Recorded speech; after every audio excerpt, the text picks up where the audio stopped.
Welcome to Riftwalkers. Thank you for listening. We're so happy that you're going to be taking this journey with us. This episode is here to set the stage a little, introduce you to the players, their characters, and a little bit about the world and the game we're going to be playing. My name is Ryan, and I'll be the Dungeon Master, and I'll be joined at the table by 6 other players. Hey everyone, my name is Brett, and I have been playing D&D for just a couple years now. Was introduced by Ryan himself. Got started with the Skeleton Crew, our other show, and now happy to be playing a little back to classic 5e Dungeons & Dragons. I'm going to be playing the Scourge Aasimar Paladin, Reese. Hey all, I'm Seth. I've been playing D&D since I was a kid. Me and my brothers would play D&D with our dad, and so we've been doing it off and on ever since then. I'll be playing Lirion Lafruilon, a Moon Elf Ranger. Hey everybody, my name is Chris, and I've been playing D&D for around 2 years, maybe a little over that, and I am playing Mikkie, the Changeling Bard. Hey everyone, my name is Ammon. I am one of the brothers that Seth mentioned. I too have been playing Dungeons & Dragons and other role-playing games since I was a kid, just having a really great time with it, and I will be playing the human rogue, Luca Cole. Hi, I'm Laurel. I've been playing D&D for almost 3 years now. Here, I will be playing Vamahk Sulisal. He is a wizard Elvaret. Yo, guys, it's me, Noah. I'm the third of the brothers that were previously mentioned. This is my first time playing D&D. Never seen it, never heard it before. No, I'm just kidding. I've been playing for a while, and I'm going to be playing Vamahk, the Goliath Warlock. Now, Brett, Noah, Ammon, and Seth's characters will be right at the start, but Chris and Laurel went with some unique characters whose stories will bring them in just a little later. If you enjoyed our last show, The Skeleton Crew, then we're sure you'll love Riftwalkers. But keep in mind that there will be more mature themes present here. Descriptions of violence will reflect the quick and brutal nature of combat, and coarse language, though infrequent, is permitted. Now, we'll be playing Dungeons & Dragons 5th edition with a few twists. First, we're playing in a completely original world, and you'll encounter all new races, monsters, and even magic. Second, we've got some homebrew rules to make combat a little quicker and much more punishing. Initiative is flexible, with general slots for players or enemies instead of concrete positions. And you'll hear us talk about strain and wounds in combat as well. You can find those custom rules on our website, if you ever want to put them into your own games. Now, I think it's time we met our cast of heroes. My name is Luca Cole. I was born in the capital city of Urubin in the kingdom of Verona. Nestled in the mountains, its people are resistant to the magics of this world, and with fierce warriors they defend their borders, isolating its populace from the outer world and its wonders. I was raised training to be a physician. I was constantly driven to learn more about the body, working as hard as I could to perfect my craft. But some might say that my drive pushed me to an extreme. I forsook my culture's abhorrence of disturbing the dead and began to dissect them. A group of physicians was formed. With pure intentions, we sought to heal, to cure, and restore the body, though we discovered, unexpectedly, not only how to accomplish these goals, but also how to control the body completely, both our own and those of others. The usefulness of this knowledge, this skill, could not be wasted. However, our secret and disdain for the restrictions placed upon us got the better of us, and we were discovered, tried and sentenced to death for my crimes. I fled, escaping only with the help of a close friend and confidant. He, however, did not make it. My quest continues the same. Finding the Riftwalkers, I knew that this would be an opportunity unlike any other. A chance to find a new world was really an opportunity for a new start. Free from my pursuers, and also free to learn exactly what I must do to completely heal and to dominate.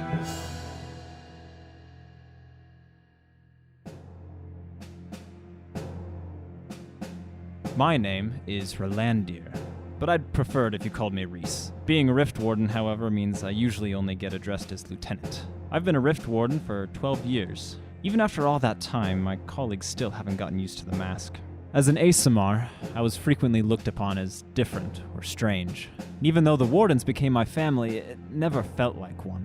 I was a child when they found me, scared and alone in the woods near my hometown, which I had fled after an unfortunate accident. The Wardens took me in, trained me to be a tool for their purposes. As I grew into an adult and a more than competent fighter, the Wardens admired me for my prowess, but nevertheless their prejudice against me became all too apparent as time went on. When the rift finally opened, as the leaders of our order had predicted, it was magnificent. A volatile, beautiful tear in the very reality of our world. It was a gateway to another place, another start, another chance. For me, and I imagine many others, it wasn't just a portal to a different world. It was a portal to another life. With my squad of Vamahk, Lirion, Luca, and Otis, we'll put up a fight for anything waiting for us. I don't know what lies beyond the rift, or if any who have gone before us are even still alive, but I do know one thing, that if they've all died, we'll be the first who won't.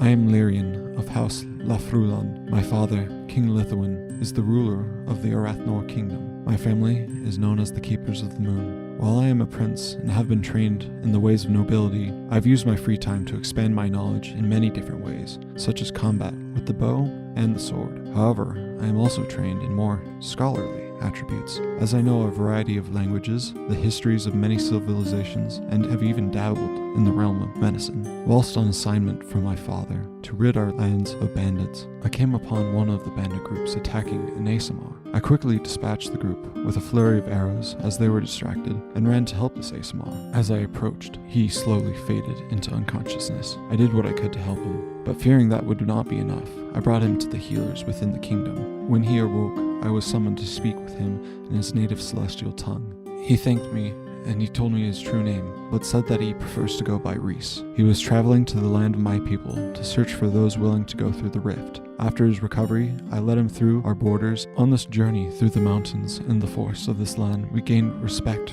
for one another's abilities, becoming fast friends. I worried often, however, that at our parting, he would ask me to come along. I wasn't surprised when he did, but had to turn him down. He bid me farewell and we parted ways, but the feeling that I had acted selfishly persisted in my mind for a time well after. I devoted the next year of my life to more intensive studies, especially concerning the rift and these rift walkers. What little there was to learn fascinated me, and I just had to pursue this path of knowledge.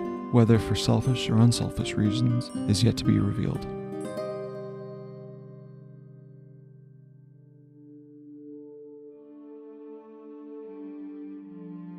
My name is Velmes Sulisel. Val, to my friends, though I do not have many of those. I am Elvaret, a rare and ancient breed of kin on the edge of extinction. We, of all beings on Egadon, are most closely connected to the essence of the world. I have practiced intent since childhood. My parents, as is true of all Elvaret, are nobles. As their only child, I was supposed to inherit the estate. They sponsored for me an extensive education in mathematics, history, language, and, of course, intent. I assumed most people lived and thought as I did. However, as I grew, I began to realize that the world was not as kind to others as it had been to me. Most of my tutors taught me of the various aberrations of humans and their society, but one particular teacher, a kin called Valentine, opened my eyes to the other side of the story. I studied, collecting as many non-kin sources as possible to teach myself, and as my knowledge grew, so did my sense of betrayal. Humans were not monsters. They were wonderful. I began speaking out at social functions, openly opposing the war.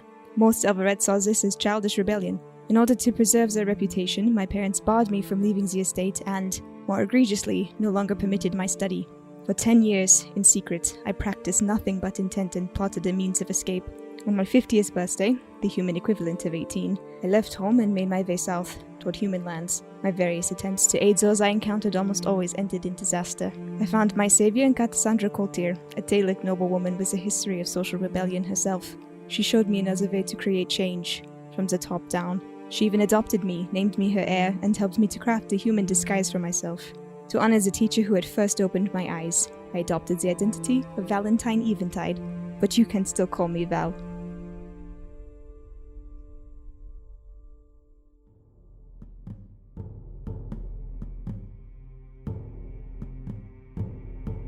My name is Vamahk Nugalanathi. As a Goliath, there is but one rule: strength. The strong survive, while the weak perish. My tribe is full of warriors, but their pitiful minds cannot comprehend true strength. Physical feats of strength may be impressive, but ultimately lead many of my kin to premature death. As I have said, only the strong survive, while the weak are those that perish.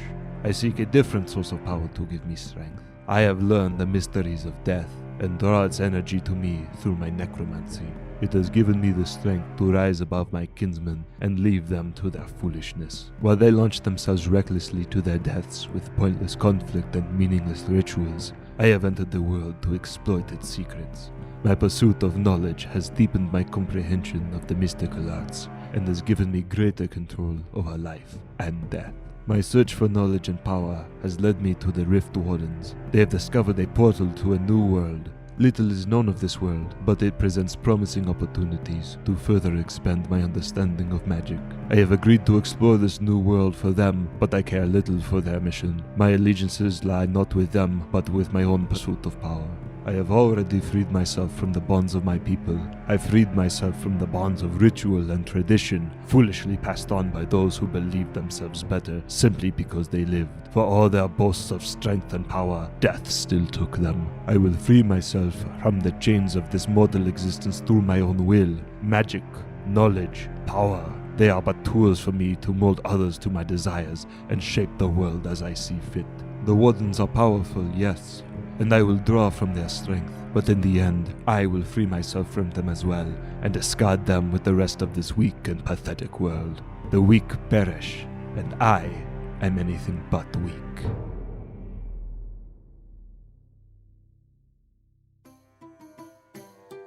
Greetings, salutations, hello and welcome. I am Mick, or for those more fortunate to be my companions, Mikkie. I've lived a life similar to your own, I'm sure, performing in a traveling ensemble, entertaining guests, playing ditties so beautiful it can make a grown man cry. Why, I'm basically a household name, at least on the other side of the river, but regardless, fame and fortune are no strangers to me. Occasionally you may see me sparring for a good battle with my rapier, of course only for sport, although there was that one Tabaxi character. Strange folk. But darling, I won't bore you with the details. Besides, I'm more of a lover than a fighter. Poosha! I almost got sidetracked there. So there I was, entertaining guests at the local tavern, when I overheard some chatter about an expedition to another world. I dropped my ale, tapped the man's speaker on the shoulder and said, "You've come to the right person." He insisted on me coming. Why not? The music industry was below my caliber, and I had no pets at home. After all, I'd like a change of scenery.